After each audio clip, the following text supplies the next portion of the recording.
All right, boys, the right fits. We are back here, and it is the 22nd of August. The 22nd, 2024. Now, what's going on in this wild and wacky world? You might be asking yourself that. Yes, we have this war in Israel that we just spent 20 billion more. They needed it. The Israelis needed it, for the missiles, and bombs, you know. We don't have homeless people here who needed any of it. No one in Maui needed it to rebuild their house or anything. I'm glad we have no poor people, homeless vets. Why would we ever give them money? They're idiots, right? Why would you go help our country? Because we're never going to help you back, am I right? That's our tax dollars. So what I want to talk to you has to do about those tax dollars. Where's our tax dollars going? Why do we even pay tax dollars when our government just prints all the money it wants? Why doesn't it just pay itself by printing its own money? And the reason is to give us the illusion that the economy is still going. I've had this theory now for essentially since the pandemic that essentially the economy has collapsed. And we are kind of band-aiding over it, right? And that's why the market seems to, kind of relatively stay stable and everything, because we just keep pumping more dollars in, right? As our debt to GDP ratio just gets bigger and bigger and bigger, right? So we can't pay off our debt. We pay more on the interest of our debt than we do on our military, and we pay more on our military than the next 10, than like the rest of the world combined. Okay, so what's happening? Right? Well, we have the Fed, right? The Fed is what prints all our money, and they do this, right? How do we get the money then, actually, right? Because the Fed is not actually a governmental entity. So why do they control our money, you might be asking, right? But we have federal bonds and certificates that people can buy. And now the Fed can't buy these directly and print money, but they can go to a central bank, right? Central banks like JP Morgan or Wells Fargo are then authorized to be able to sell these bonds, and we're able to print more money, and the cycle just keeps going on and on and on, right? Well, it gets to this point, right? GDP is simply what everybody in the country makes all together. And what's it mean when their debt just increases, right? And like when Clinton left office, we had a surplus, which means what? Everybody in the country made more money than we actually spent, okay? Every governmental entity, every corporation, every person, right? Now we're so far behind the ball because we don't make anything here, right? We buy everything abroad, right? So it's not production at home that's causing this to happen, right? So that isn't adding to the GDP, right, when it's being made someplace else. Now, it might be if it's owned by our country or if it's owned by a company from our country, but the workers obviously aren't benefiting from it's not right, it's not Americans who are benefiting from that work and therefore adding to the GDP. Right. So as our financial system has changed from 1900 to 2000 and now, we've essentially we were like what China was. We were the producer of the world, right? We made everything for everybody. Steel was a huge production, coal, things like that. Huge productions, and they've slowly gone out of style, and these countries realize they can pay, people in China or wherever, Ecuador or Mexico, So that's what they do, of course, because of capitalism, right? they have no incentive to keep people in their community. Well, they live in Beverly. The rich people live in Beverly Hills. Their community's fine, but they have no incentive to keep the community, the wider community at large, employed and everything, right? Because capitalism says make more money. It doesn't say help the community, right? So, as this financialization has happened. So as we've stopped producing stuff, and you know that because we owe China so much money, right? We're buying so much from China. As this has happened, as everywhere else has started making the stuff, and we are now just kind of the financial, we're just kind of like the financial hub, us in Great Britain, right? We're not making much, right? We just kind of have control over a lot of the money, and right, since the end of the gold standard, right, well, what do we have? Our dollar is tied to oil, barrels of oil. That's what our dollar is now tied to, right? So, and oil's going away, right? We are slowly phasing that out. We are the biggest producer of natural gas on Earth. But we sell most of it, right? We don't keep most of it here. And we don't have the most reserves on Earth, so we immediately get rid of it, where other countries actually keep it and save it for a rainy day, right? We don't do that. We're getting rid of it, sell it, make the money. And we sell it to other places where we can make more money instead of just selling it to our own people where we can't make as much. And then you save on all that shipping costs and destroying the Earth, right? But no one cares about that, again, because the capitalist motive says if you get oil in Texas and you can make more sending it to Indonesia than selling it to Texans, then you should do that, which, in my opinion, is just crazy. And so what's happened is we have slowly lost, as we've, our financial institutions have become technicalized, right? It's Wall Street. We're Wall Street. We're Silicon Valley, right? We're not actually producing real shit anymore, right? Even the phones that, the concepts came up with in Silicon Valley are then made in China, right? It's just the tech, the financialization. Like, what does Wall Street make, actually? Wall Street actually makes nothing. Absolutely nothing, right? They just kind of take money and say they invest it here, invest it there, and take a little piece of it, and then whatever happens to the market, they still make money on it. That's all that matters, right?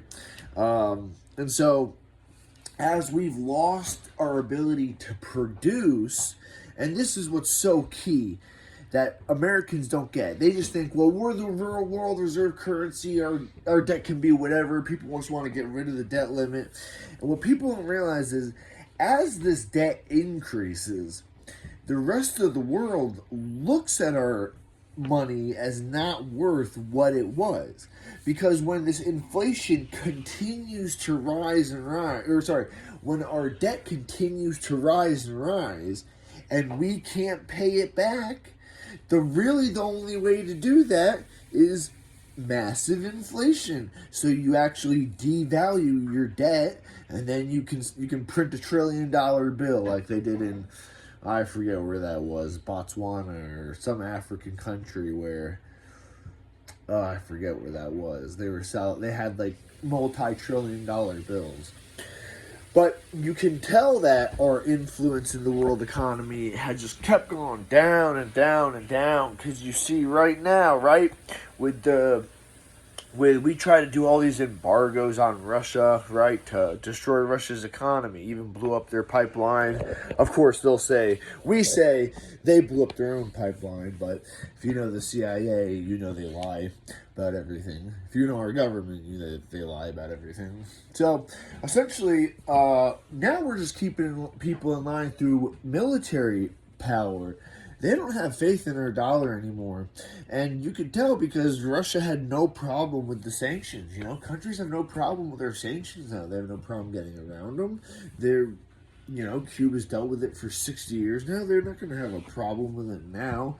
You know what I mean? So, now other countries are getting together and realizing, why don't we just make our own world currency? Because what America has done, since we don't actually produce anything and we have no economic influence anymore, the only way we economically influence people is say, well, we're just going to freeze and steal your money. Since it's reserve current, ours is the world reserve currency, it's mostly in our banks. So like what we did to Iran, right, or Afghanistan when the Taliban beat us out of their country, right, we go, well, we're not giving you your money back. And they're like, well, what are you talking about? It's our money. And you guys, we just beat you in this war. You guys left, right? We're in power now. Give us our money. And so eventually we did give them their money. But the same thing happened to Iran. We just steal people's money all the time if they're our enemy. If they're a dictatorship that we like, then we fund them to do their war crimes. But if we don't like you, we use our financial power against you, which the world's sick of. World's sick of. Africa's sick of it. Latin America's sick of it. Asia's sick of it. And they're not going to have to deal with it any longer, because you could tell the West is really collapsing with its, just from migration and economic stability. Man, you think America's doing bad. Europe is crazy terrible economically. And the other countries, you can just tell the other, Africa, South America, Asia, what we used to call, second, third world countries, they're going to be the largest producers, right? In a capitalism, that's where you draw the money from. You actually have to produce real stuff. You can't just invest stuff and say, I'm going to turn this money into this money, when you're not actually producing a real product, right? It always goes back to the analogy, if you're on an island and you have, what's on the island, what do you need, right? A guy who is just taking money and shifting it into this form, taking fives and making it into ones and giving it back to you, isn't a real job. It's not producing anything. And him taking a cut of it, right? That's what stockbrokers do. But he's not actually producing anything, right? So countries have had with our bullshit. The BRICS countries, they're coming up with their new world reserve currency, and it will and it will take effect, and it will happen. We're gonna have serious repercussions because our damn governments have been so ignorant toward the second and third world. Like, you guys should look into like the World Fund Agency, all these agencies that are made to help like the third world countries like develop. They're all made just to control. So when obviously Europe and Europe own each part, the different parts of Africa. And when colonialism ended, they just implemented this new form of colonialism where, I forget where, but like, some of the old French colonies are still using francs to buy stuff. And it's just like, it's still, they're still under the thumb. It's just this new form of colonialism where we say, yes, you can develop, you can take our money, but then you're in our debt for forever, right? And you have to change your government when we say, you have to do this when we say, and you have to allow our military to be there, right? Now China says, we'll just give you the loan. We don't give a shit what you do. We're not here to put our military bases in your land. So they're going to go with China. They're going to go with Brazil. They're going to go with India. They're going to go with South America to go get loans now, not us. And I don't blame them. And we have nothing but our foreign policy to blame. You can talk about our domestic policy in America, and our domestic policy is bad in America. There's a lot of differences between the Republicans and the Democrats with domestic policy. But when it comes to foreign policy, that's where you can tell we have one giant cabal working together to make sure it's not Americans who are getting help by our tax dollars, right? Foreign policy, Republicans, Democrats usually lockstep, right? Even if they don't like the war, they still support sending the billions of dollars. Shit is crazy, man. I always say this: you can tell how a country treats its own people by its foreign policy. So if we're willing to go in, invade, and destroy and blow up, Iraq, we're happy to help Israel blow up Hezbollah in Lebanon and then go into Iran. We've already told them we're going to go in Iran. We probably will be in Iran by the end of next year. It's just crazy, and that's where it leads to World War III, and that's scary point. And with the economic drivers not behind us, I don't even look at a World War III as like a good versus evil. I mean, it's like everybody's got nukes, so and we've lost our economic ability to really have we can't just turn on our military machine overnight if we're in some big war, because that's not cost effective. You look at COVID, right? We didn't have a bunch of standby masks. We didn't have a bunch of standby ventilators. Why? Because it's not in the profit motive to do so, right? If there's no immediate pandemic or war going on, why would you have this stuff just backstocked? Why would you make it? You're not going to sell it. You're not going to make money. Countries who actually think a little more say, hey, maybe just because a country is not going to make money immediately, maybe there's other stuff down the road. We can't think like that in America. We cannot think like that. We do not have the ability. Both parties will call it communism.